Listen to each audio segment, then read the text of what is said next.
All right, hello. Here's a quick little video about all the different ways you can find slope for different various situations. So we're talking about slope, and slope really is just the measure of steepness. Kind of like I've said, area has you find the measure of what's inside of a figure. That's area.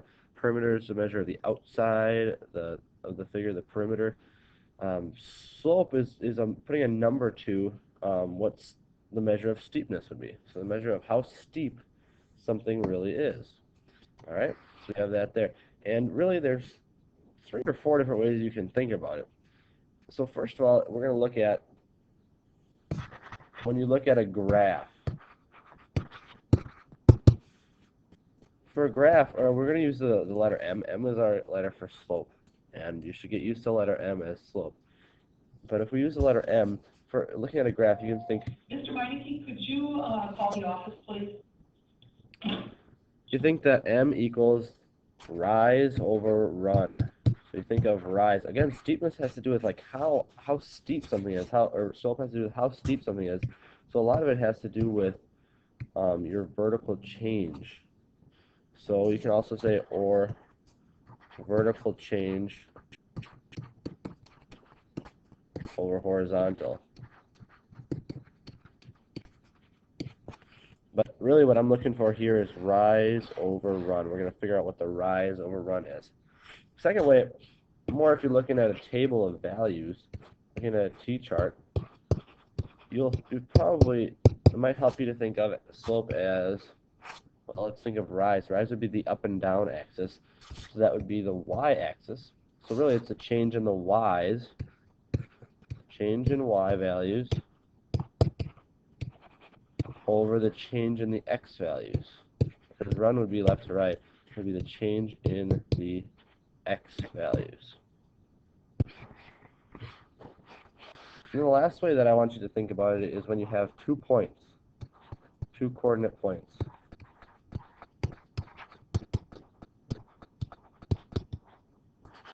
With 2 coordinate points, we're going to use a formula that's just straight up plugging in numbers. So you have 2 coordinate points. You're always going to have an x and a y for both the coordinate points. So you're going to be given, this is what you'd be given, your example over here, an x and a y, and then another point, an x and a y. But since they're both x and y, we don't want to plug in the same, we don't know which x to plug in where, so what we're going to do is we're going to label these x1 and y1, x2, and I'm gonna erase this and make this a little bit easier to see. We'll make this x2 and y2. Okay, so now this would be point 1, our x and y, and our point 2, x and y. So with that, our slope formula we're going to use is m equals the change in the y, which would be, let's just take the second y minus the first y, so our change in the y's, over the change in the x, which would be the second x. Gotta make sure if you're doing the second y first, you gotta do the second x first on the bottom. So x2 minus x1. That'll be our slope formula, and we're gonna do an example of each of these as practice. First of all, graphs. Rise over run. M equals rise over run. So what you need to do here is pick 2 points. Pick 2 points, and really there's already 2 points shown here for you that are, we know what points these are. This will be 0, 3, and this will be 1, 2, 3, 4, 5, negative 1. Right now that doesn't really matter as long as we can do rise over run.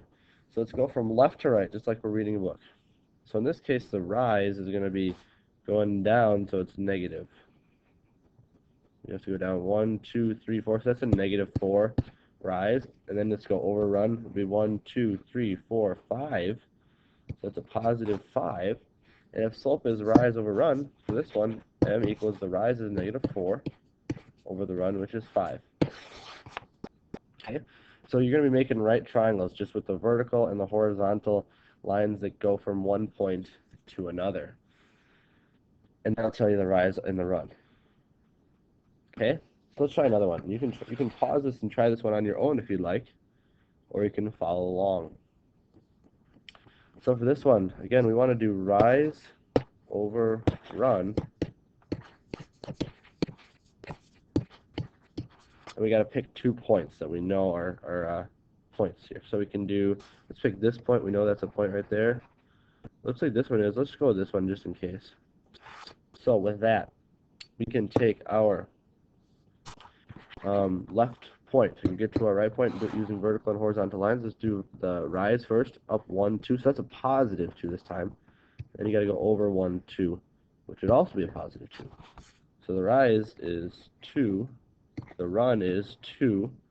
And that can be simplified to 1 over 1, or simply just 1. Now, when we're dealing with slope, it's good to leave it as a fraction because that gives us the rise and that gives us the run. And we have the 2 parts that we need for slope. All right, second one, let's look at a table. Now I have 3 different tables of values here, 3 different t-charts, and let's take a look back. What do we use? So you're looking at a t-chart, we use this one right here, change in y over the change in x. So let's say we'll use m equals the, and I think I'm going to type this so that looks a little bit better, change in y over the change in x.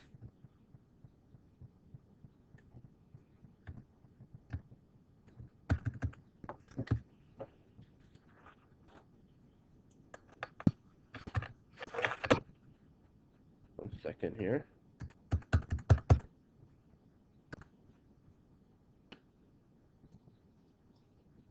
So we have our change in y over our change in x, and we're going to check for each of these what the change in the y is and what the change in the x is, and then we're going to put it back into our formula.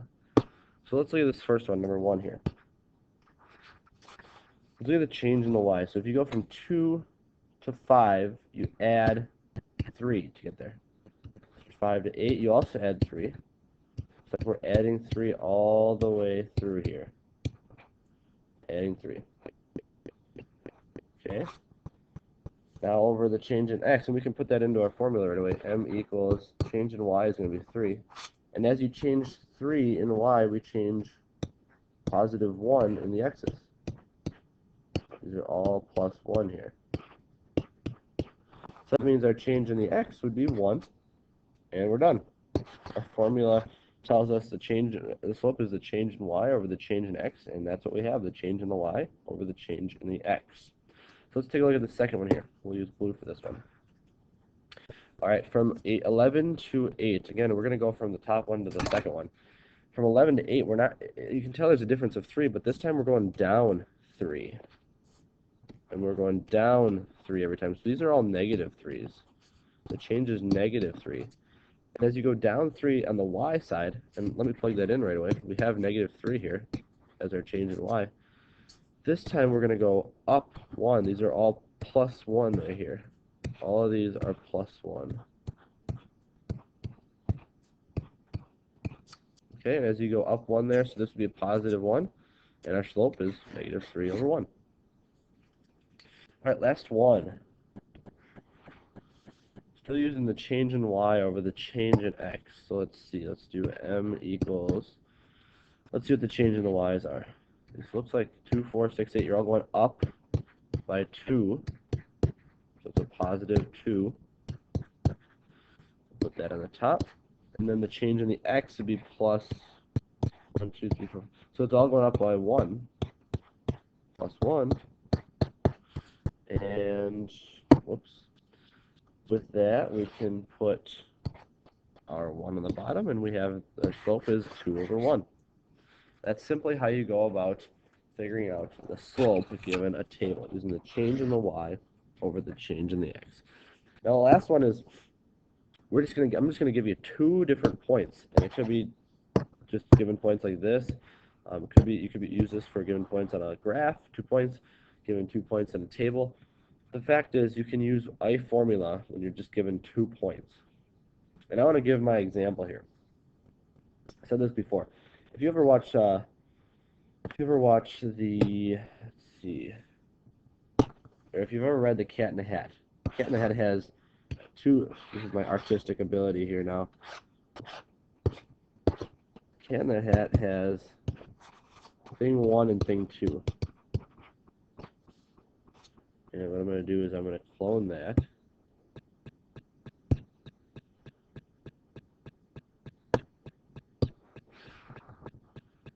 Except this one is going to be thing 2.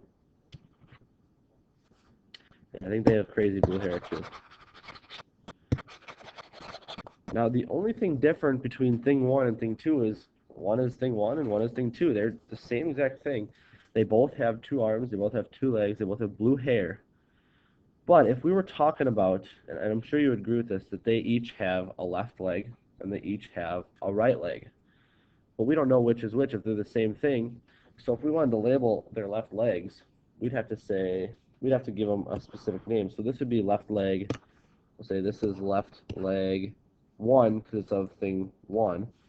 And this would be left leg 2 because it's from thing 2. And we're looking at right leg, we can go to right leg 1 because it's from thing 1. Oops. And right leg 2 because it's from thing 2.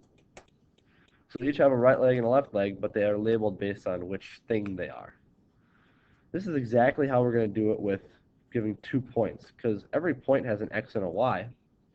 Every coordinate point has an x and a y. We know that, x and y, x, y. We need to label it based on which point we're calling it, point 1 or point 2. So it's up to you. You get to pick which one is point 1 and point 2. So we're going to say this is point 1. I always go with the first one in the order as thing, or as point 1 or thing 1, however you want to look at it. So this is point 1. This is point 2. And just like we had the left leg 1 and the left leg 2, we're going to label the x's as, this one we're going to have the x value for point 1, so it's going to be x1. This will be x2. Just so we know the difference between the two. And this one would be y1, and this would be y2, because it comes from, it's the y value from the first point to the second point. Alright, and I hope it's okay with you, but I am going to shrink our, let's see, shrink our thing 1 and thing 2 so it's off to the side here, so we can do some work.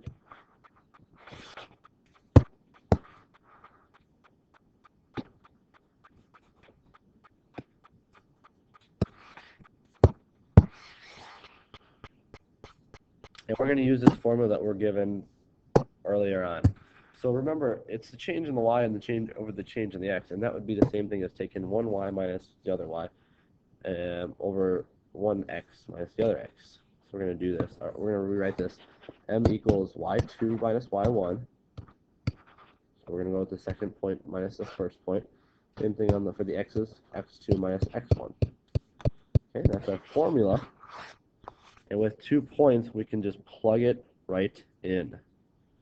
So we're going to take our y2, which is right there, it's negative 1, minus our y1, which is 4, so negative 1 minus 4 we have right there, over x2, which is 5, minus x1, which is negative 2.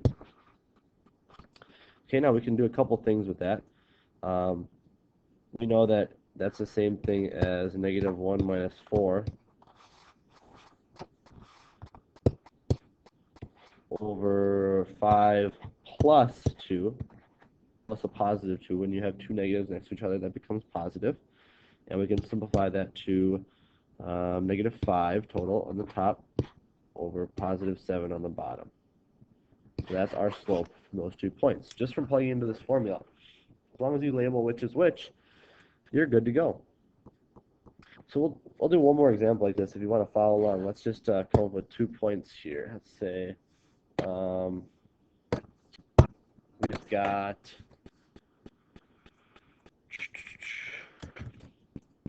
0, 7, and we've got -3, -1.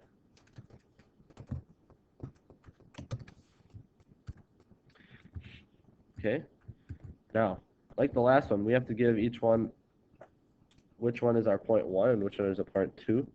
So if we say, let's say that this is our point 1, and this is our point 2, or our thing 1, thing 2, we're going to have to label each one. So our x values, this would be x1, it's from thing 1, this would be x2. Then we have our y value 1 and our y value 2. And then we can plug right into that formula. Okay? So using that formula, let's plug in, and let's say, we'll use green for this one. M equals y2, which is -1, minus y1, which is 7, over x2, which is -3, minus x1, which is 0. And we can simplify that to get -1 minus 7, that's -8. And -3 minus 0, that doesn't change it at all, so it's -3. And we can also say that's just +8 over 3, because the negatives will cancel out. Alright, and that's how you use the slope formula when you're given 2 coordinate points. So I hope this was a helpful video for you for finding slope in different ways. Today we found slope from graphs, from t-charts with values, and from just 2 coordinate points, or ordered pairs.